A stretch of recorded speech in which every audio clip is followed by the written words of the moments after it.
warahmatullahi wabarakatuh. Ibu, perkenalkan, nama saya Maudi, saya dari IKIP Siliwangi. Saya sedang menjalankan program KKN dari kampus dan ingin mewawancarai Ibu mengenai kegiatan kewirausahaan di tengah masyarakat pada masa COVID-19. Boleh diperkenalkan, Ibu? Nama Ibu Mira Sartika, alamatnya di Perumahan Citra pada Larang Indah, Blok C nomor 36 RT 2 RW 20. Ya. Untuk usahanya, usaha apa yang sedang dinaungi, Ibu? Nasi Home Industry, membuat bolu dadakan yang tanpa pengembang, tanpa pengawet, jadi aman buat yang sakit, buat anak-anak gitu. Ya. Langsung saja ke pertanyaan pertama. Sudah sejak kapan Ibu menekuni usaha ini? Kurang lebih 6 tahun, sudah 6 tahun. Oh, 6 tahun ya. Kemudian apa saja dampak yang paling dirasakan ketika berjualan pada masa pandemi COVID-19? Sangat berpengaruh ya, penghasilannya cenderung berkurang, soalnya orang-orang kan lebih memilih membeli bahan-bahan pokok gitu. Oh iya. Seperti itu. Kemudian bagaimana perilaku konsumen saat pandemi COVID-19? Perilakunya beragam ya, ada yang banyak nawar. Namanya pembeli ya pasti inginnya yang murah gitu. Iya. Ya seperti itulah, namanya juga usaha. Jadi banyak yang nawar gitu ya? Ya, gitu. Kemudian apa saja tantangan melakukan bisnis UMKM saat COVID-19? Tantangannya gitu. Tantangannya harus pinter-pinter membagi dana antara dana usaha sama dana rumah, soalnya kan kebutuhan meningkat sementara penghasilan berkurang gitu. Jadi harus pinter-pinter aja gitu. Menyesuaikan gitu ya. Menyesuaikan kebutuhan yang benar-benar kebutuhan pokok sama yang bukan gitu. Iya. Kemudian bagaimana Ibu beradaptasi dengan keadaan masa COVID-19 ini? Ya, seperti itu, seperti tadi, pinter-pinter ya.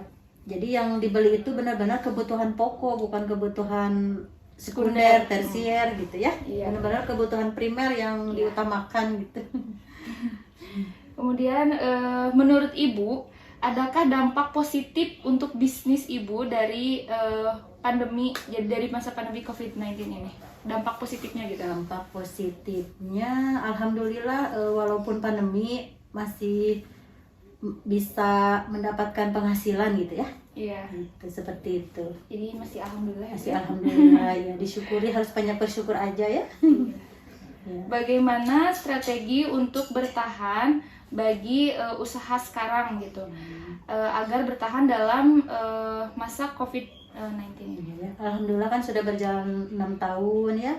Jadi tipsnya mah tetap mempertahankan kualitas gitu. Jadi bahan-bahannya yang terbaik, tidak mengurangi resep juga. Jadi tetap gitu. Ya walaupun misalnya untungnya sedikit, tapi manjang kalau bahasa Sundanya ya. Iya. Gitu. Jadi yang nomor satu itu kualitas ya Bu ya? Kualitas tetap dijaga gitu, karena rasa kan tidak bisa dusta ya. Iya, kalau makanan mah mainnya dirasa kan. Iya. Kalau orang udah tahu enak kan beli lagi gitu. Iya betul. Iya. Baik, untuk sebelumnya sudah menerapkan apa sih berjualannya secara online gitu? Iya, secara online paling di WhatsApp aja. WhatsApp ya? Iya. Medsosnya di WhatsApp gitu? Di WhatsApp aja. Iya. Boleh saya bantu untuk mempromosikan produk jualan Ibu di media sosial, Bu? Boleh. Oh, iya.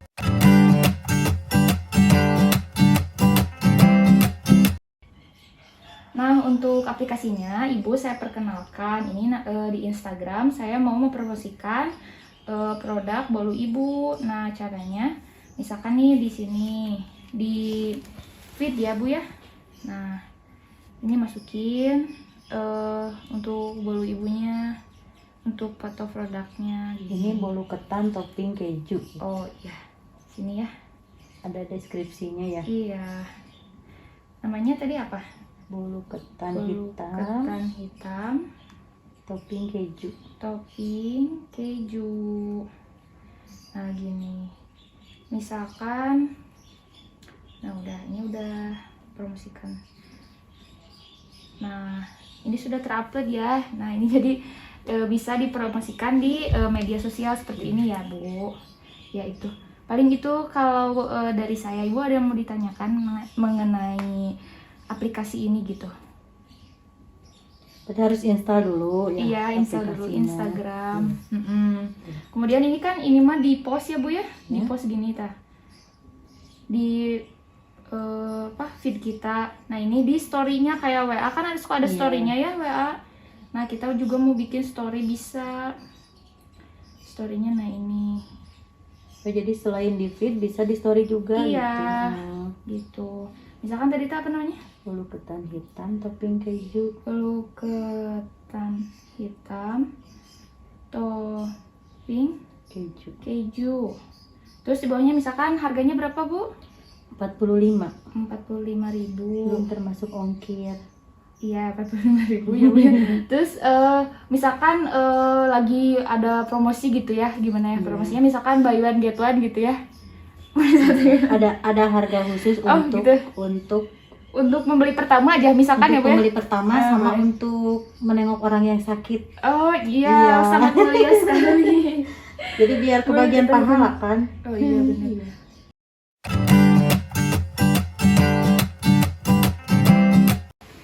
Ibu, makasih ya udah mau diwawancarai dan membantu program KKN saya. Sama-sama, semoga lancar semuanya, sehat semuanya ya Neng. Iya, amin. Iya. Makasih Bu. Assalamualaikum. Sama-sama.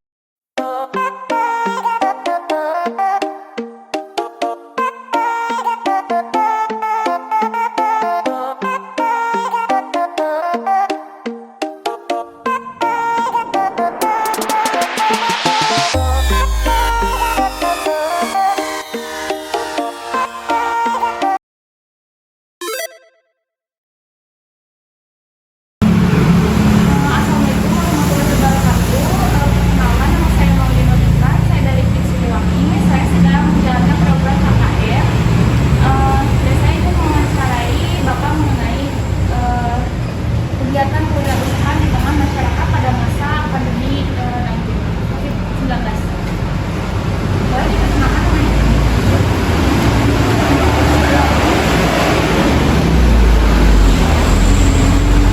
Kemudian alamat. Bapak Jalan Solo, Kampung Sudi Mampir. Kemudian usaha apa yang sedang dijalani? Saya jualan minuman. Langsung aja ke pertanyaan pertama ya. Sudah sejak kapan menekuni usaha ini? Dari umur 18. 2018. Kemudian apa saja dampak yang paling dirasakan ketika berjualan pada masa pandemi? Kalau yang paling sering dirasakan paling penurunan omset sama pelanggan. Kadang-kadang kan biasanya hari-hari biasa banyak, cuman sekarang agak berkurang, tidak ada pengurangan. Bagaimana perilaku konsumen saat pandemi COVID-19?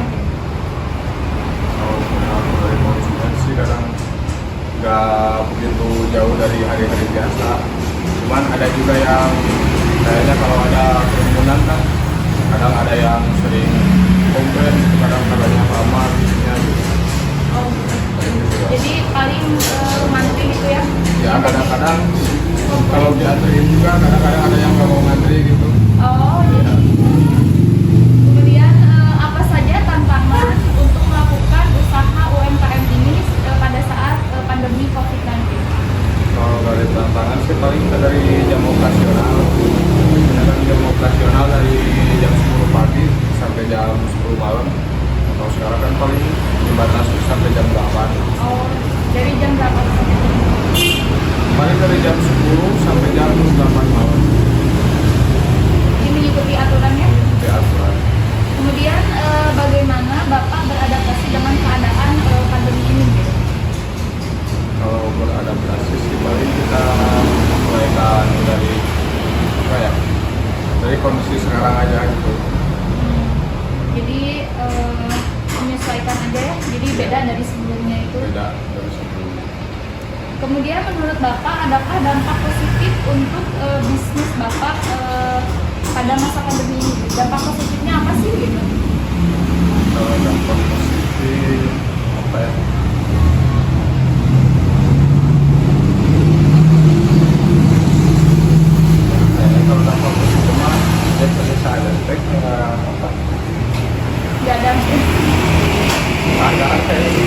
Nggak ada ya. Kemudian bagaimana strategi untuk bertahan gitu agar bisnis tetap maju pada masa pandemi ini? Ya kalau paling kita lihat sekarang masa pandemi ini paling kekurangan, paling kita berjualan secara online di apa kayak berjualan Grab, lewat Grab, GoFood gitu. Jadi kan orang-orang kalau masa pandemi ini malas keluar, paling pesan secara online. Terus kita paling tambahin promo di situ. Jadi melalui GrabFood kayak Ya. GoFood gitu ya. Kayak GoFood kayak. Kemudian yang tadi sudah menerapkan berjualan secara online itu selain dari GrabFood sama GoFood Kalau secara sendiri gitu. di sosial media ini, kalau di sosial media sih belum, paling online GrabFood sama GoFood doang. Baik, Bapak boleh saya bantu untuk mempromosikan produk-produk Bapak di media sosial? Ya, ya. Pak, untuk mempromosikannya, jadi misalkan di PT dulu. Kemudian, kalau untuk, ini saya promosikannya lewat akun medsos Instagram. Nah, kalau untuk lewat Instagram, misalkan mau di feed nih, di feednya, terus masukin gambarnya. Nah, ini namanya Jelly Coca.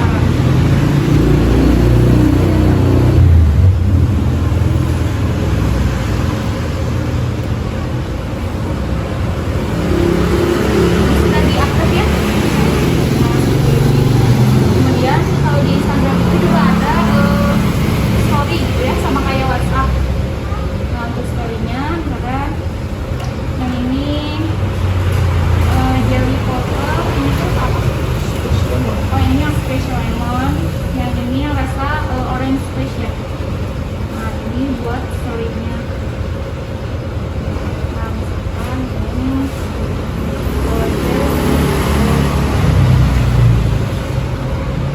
ini teh satu piece berapa tadi?